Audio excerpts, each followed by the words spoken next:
తెలంగాణలో 2026వ సంవత్సరంలో గ్రామాలలో పెళ్ళైనటువంటి టీనేజ్ మదర్స్ అంటే 15 to 19 ఇయర్స్ మధ్యలో పెళ్ళయి ప్రెగ్నెన్సీ వచ్చి అమ్మలైనటువంటి వాళ్ళ సంఖ్య 7.2% ఉంది.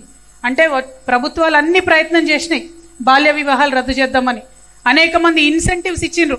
18 ఏళ్ళు పైబడి పెళ్లి చేసుకుంటే ₹1,00,000 ఇస్తామనొగలు, ఇంకోటి ఇస్తామనొగలు ట్రై చేసినప్పటికీ కూడా ఇవాళటి రోజు కూడా తెలంగాణ గ్రామాల్లో 7.2% టీనేజ్ మదర్స్ ఉన్నారు, మ్యారీడ్ టీనేజ్ మదర్స్.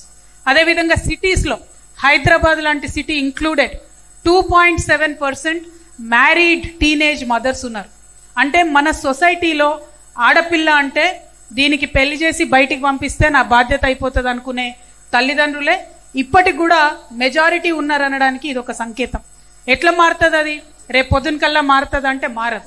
సొసైటీలో మెల్లమెల్లగానే మార్పు వస్తుంది. ఆ మార్పుకు మగవాళ్ళు ఆడవాళ్ళు అందరం కూడా ఎంత ప్రయత్నం చేస్తే అంత మార్చుకుంటూ ముందుకెళ్ళొచ్చు.